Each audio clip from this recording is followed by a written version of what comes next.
I'll never forget my first time entering the Wasteland. I always hated it! I also like to point out, obviously, before you start listening to me rant about this show, major spoilers, do not listen to unless you have watched the show. Unless you want to get spoiled. But, yeah, you've been warned. Good afternoon, everybody. It is currently, it's about 1 a.m. and I just finished the new Fallout show. And my golly, do I have to miss Molly. Jesus, Mother Mary and Joseph. I had to just talk about this show. I absolutely loved it. It is peak video game adaptation. So we got Sonic, and then Witcher. Although Witcher's technically from books, right? But and then we have Fallout was great. The source material was heavily followed here. I can definitely tell the inspirations and it was great. And I was gonna wait till tomorrow to start recording this, but I had to start talking about it now because I have this energy flowing, and there's just so many things I want to say about this show that I live in a time where I got to watch this happen, because I first played Fallout 10 years ago, when I first got Fallout 3, and then New Vegas, and then Fallout 4, and let's just break it down. First of all, they set up everything. First episode, they set up characters, okay, these are the characters, these are the storylines we're following, and you need to know this. And then through the course of the whole show, you see it all transpiring. You see the history, and then in the beginning, when they pop that Nat King Cole, when they give me that Nat King Cole, whack back, the orange colored sky, the music, it brought me back. You know how much of my personality was influenced by Fallout music from those old jammin' classic 50, 60, whatever 40-year-old songs, and then they got that and then they even added some songs that I wish were in Fallout. They added some Johnny Cash. Yeah, I remember I wanted Johnny Cash and Elvis and stuff like that, and we got some of it. But oh my gosh, the things I have to talk about the show, the little references and Easter eggs was just they gave me the crumbs, they gave me the nostalgia. I was eating good. The nostalgia goggles are on tight. Now, not to say that there weren't any flaws with the show, but I'm a person that I tend to try to look past the flaws and think man, given what they had, they were we have all these books and we're gonna open and read them. We're gonna take the sources and we're gonna cook here. Like I said, by golly, Miss Molly, beautiful chef's kiss. I enjoyed this show so much. Sure, there are things that I wish I saw, wish I didn't see, but yeah, let's breaking it down. First, you start out like I said, you get the opening sequence of the Fallout. Now, granted, I started thinking about it and I was like, it's been a while since I played the games and read up on my lore and stuff like that. And I'm sure a lot of us, we didn't play Fallout 1 or 2, but yeah, there was just a lot that I didn't exactly remember. And the hardest part now that the show is out, anytime I look up Fallout lore, it's going to be confused with TV lore and then the game lore. Now, I don't really know if the games connect with the show. I think they do, but it's definitely in its own story. It takes place in the California sector, which is cool because the first game was it Boston, and then DC? Was it DC and Washington? Boston, I know were 3 and 4 of those areas, and then New Vegas obviously was Vegas, but this was California, Hollywood area. So we get to see a new part of the Wasteland. So you start out with you see kind of the Fallout happen, and I had to kind of remember okay, how did the Fallout happen? You get your interesting characters, and then I love whenever in the beginning you see you have your main character Lucy, who she's doing a little tests, and then it kind of reminded me in the beginning when you first coming out of the vault in Fallout 3, you have to do your little test to you're passing some exam or something like that. But that was really fun. And then you go the Brotherhood of Steel, and I was oh my god, Brotherhood of Steel, the power armor, and then you get your ghoul, and then I remember okay, ghouls exist in Fallout, and stuff like that. And then I was just so excited. I remember I was sitting in my room and I was oh yeah, Fallout came out today, I'm gonna watch it. I have an hour before I have to go hang out with some friends. We were gonna go play in D&D, so I watch it. After the first episode, you see, the ghoul, pop out, and then you're I was and he was all gunslinger, Wild West, and I was like, how? I don't want to play D&D after this. I was like, I want to watch more Fallout. And then the next day I had to go be busy, and I was like, no, I don't want I don't want to go do anything. I want to watch Fallout. So, and then Saturday night came, and I binge watched like 6 episodes, and or 5 episodes, and then I finished the rest. I finished it on the weekend, and it was a good show. I'm trying to break down all the references, and seeing stim packs, the Radex, all these things like that. They had the Gulper, which I'm surprised they actually had the Gulper, because that's not until Fallout 4 Far Harbor it was DLC. So, but we didn't get a Deathclaw, although they teased the Deathclaw. They teased the Deathclaw at the end, and I was like, there it is. It's gonna be in season. I'm pretty sure it's gonna go season 2, because so many people enjoy it, and when it's like, hey, if people are enjoying it, and Amazon, Jeff Bezos, or whoever's making money, then they're gonna make more. But just everything about this show was great. It's well done. I'm sure the lore of this show is different from the games and stuff like that. But I don't really get too nerdy about that kind of stuff. I'm just give me my crumbs, give me my little crumbs, give me my bread crumbs, my cookie crumbs. That's all I give a darn about. Let's get down to some more characters. My buddy Rico was in the show, Detective Rico. My gosh, from Hannah Montana. I love seeing actors who were in things previously, whether it was a Disney show or Nickelodeon show or whatever. They need the work, because usually they don't trans very well into, basically what I'm saying, they have a hard time just getting some work, because transitioning from kid to adult actor can be hard.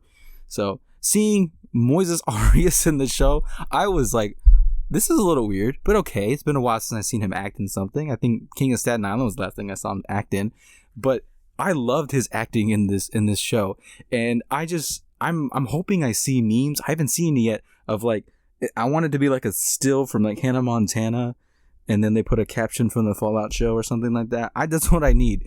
He was out there hacking. It's funny because they talked about how his mother was really smart in the show, and then he adapted some of her traits, because he was out there detecting. And then this is something I forgot you can do with Fallout, when you can hack into computers. He did that. He did it just like in the game, and I totally forgot that you could do that in the game.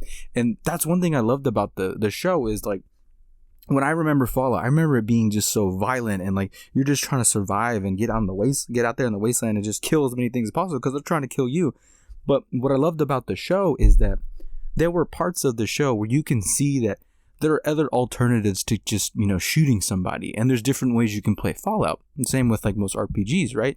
So, and that's one thing I loved about Lucy's character, is that because she was kind of naive, they didn't know much of what kind of crazy stuff that the Vault did, is that you can see that there are parts where she was using her diplomacy to try to talk her way out of situations.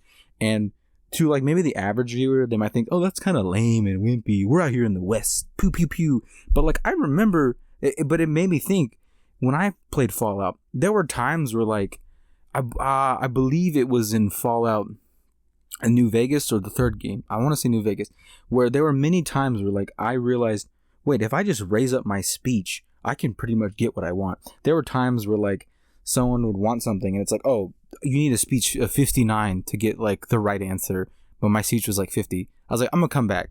Came back with my 59 speech, and I talked my way out of it. There was I think you joined the Brotherhood, or the Enclave or something. I don't remember. You joined one of the factions in either New Vegas or 3, and I remember there's a point at the end where I think there's something's happening, and I remember the way that you could talk your way out of it if you had a speech of 99. I think it's the same with if you're fighting Caesar's Legion and you want him to kind of come quietly or something like that. I remember if your speech was 99, you could talk your way out of most things. And that's what I kind of loved about Lucy's character, is that she wasn't so quick to just shoot people. She was let me see if I can talk my way out of this. And I love that as I'm watching this show and I see stuff like that I can see I can see if I was playing a game, how the choices would get made, and how oh, diplomacy here, diplomacy there, or at the end where Lucy's pointing the gun at her father, you can see that she's contemplating the choice, and in my head I can just see the little pop-up scream of shoot dad, or don't shoot dad, and then every action that you take has a consequence in Fallout. I remember that. The same thing with the show, watching it, it's oh, every decision you make is gonna have a consequence, no matter what you do. I mean, like what in Fallout 3, you can choose to, like, I think it was, the town was Megaton, I think. You can choose to blow it up, and then there's consequences if you blow it up. You know what I mean? The town's not there anymore. You can't, like, I don't know, sell stuff or whatever. I don't really remember much of the I think I did. Yeah, I blew up Megaton in my first Fallout 3 playthrough, but I think I reset it because I was like, no, I don't. This is so crazy. Dog meat. We had dog meat was in there. They called him dog meat. Yeah, there was just so many great things like that, you know, just in the show, and I was just really excited to watch it, and I was really just like the nostalgia. I want to go back and play Fallout, and just remembering my time in the Wasteland. Just, man, it is thrilling. I will say another great thing I loved about the show was that it was a line said in the commercial by the character Maximus. He's got a whole arc too, and it was that everybody wants to save the world, just no one can like agree on how they do it. Basically paraphrasing what he said, but as I was watching the show, you see that, and it did remind me in the game, because when I first played Fallout, I didn't think much of it. I mean, as soon as I exited the vault in Fallout 3 when I first played, I was like, I'm not doing the main storyline. I'm gonna go do my own thing. And ironically enough, I actually found the vault that what your dad is trapped in, Liam Neeson. And I accidentally followed the storyline because I thought it was just a side quest. And then I beat the game and I didn't get to do any side quest. I'm like, what did just happen? So I guess, you know, that happened. But like you have the options of things you want to do. But I remember playing New Vegas in 3. Like, I'm just out there doing crazy stuff. Like in 3, I joined the I think I joined the NCR. And that's great. Actually, seeing kind of those NCR helmets in the show was really cool. You saw the new California Republic. Seeing the flag was really dope. But I remember just like I'm playing. I don't really care much about what I'm doing. I'm a young buck just playing a game, shooting rad roaches, being all like bongo bongo bongo, you know, like in the jungle, right?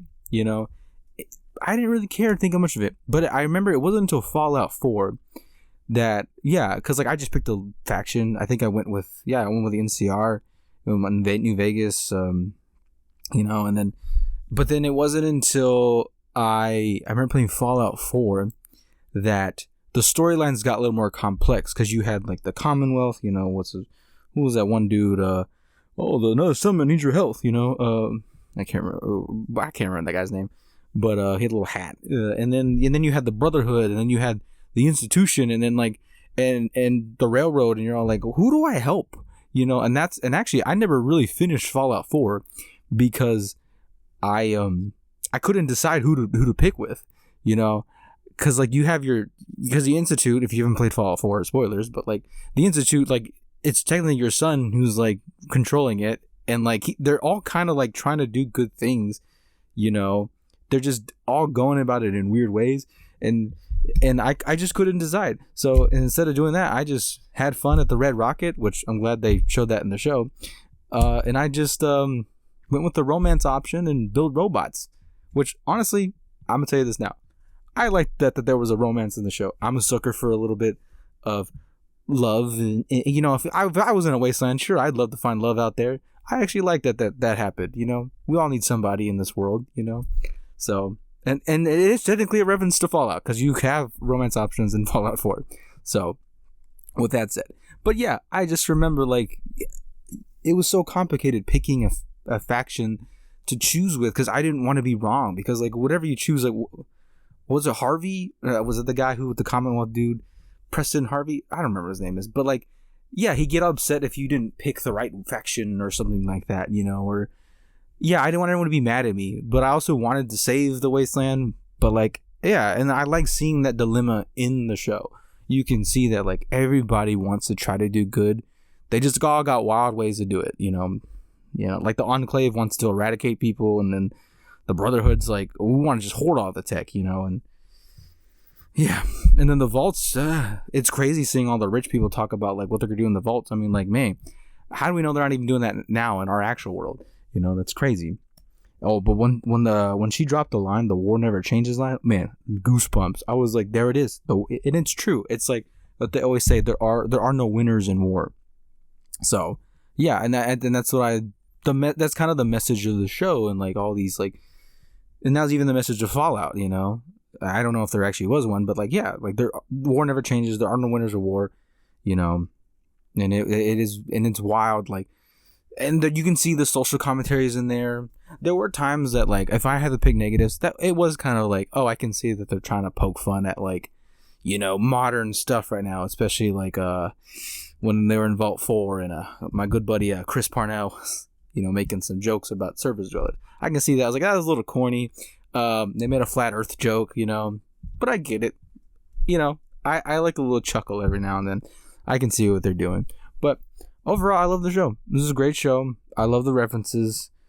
Like, I mean, Red Rocket, like I said, Red Rocket Stimpack. You saw the Death Clock Glow. Man, if there's not a Death Clock season 2, I'm gonna be upset. Gulpers, which rad roaches. I was like, man, the minute I see a rad roach in the show, I was gonna freak out because I hate those things. You know. Oh, the mutant bear. There was a drawing of was a super mutant. You know, your fiends. You know, you had your like I said, your ghouls. You know, the power armor. You know, there was a lot of things in the show that was just references and that I loved seeing. I think it was overall just a really well thought out show. You know, I'm recommending it to people to watch it, especially if you play the games. You know, you may not love everything about it, but like, it's fun to kind of revisit that time, because I just Fallout's one of those games that, like, it's kind of like up there with Skyrim, where, like, you know, every now and then I'll go back and play it just because I just want to put some tunes on and just being all like Butcher Pete, you know, all the good jams that you got on there. He's whack it hack, you know, why it's the end of the world, you know, all these good bangers in there, you know. Honestly, that's the only reason I play Fallout. I'll just popping music, walking through the wasteland, Atom Bomb baby, you know. So great show. I'm trying to think of anything else I missed. There probably is something I missed, but I'm running close to 20 minutes. Just I literally just going off the energy of just I finished the show. So with that said, let me see. I'm trying to think. Dang, we even got Douglas here. It was actually a real treat to see him as the robot, and he actually was in there in person. I love me.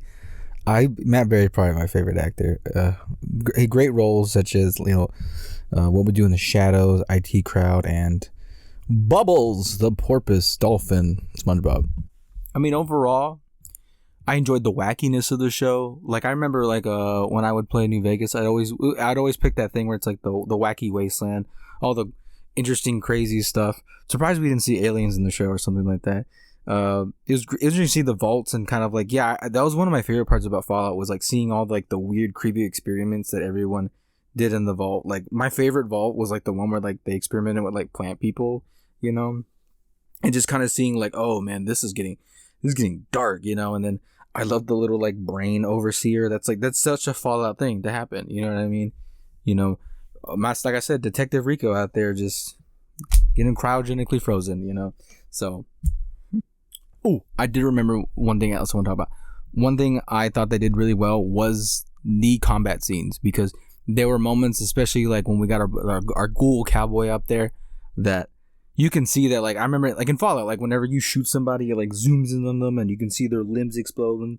I think they did that part very well, like cinematically making it reenact that a little bit without like having to actually do the whole like Pip-Boy thing, you know. And that was really cool, especially like towards the end where he's like, he pops in there and he's like turns the lights off and he's like throwing grenades, and or when he's in Philly, just you know, just spaghetti western style. Like, that's what I loved. It was very western like vibes, you know. And I enjoyed it very much. Oh my gosh, I feel so just energetic. I'm riding this high for a couple of days. Like, did I finish the Fallout show or did it finish me, kind of situation, you know. So yeah, that, I think it was really, really well done. Anyways, I think that's all I really have to say about it. I mean, I probably could say more, but I probably should go to bed. Got work tomorrow. Anyways, thank you all for listening. I appreciate it very much. Yeah, thank you. You eat your last haul, Big Iron.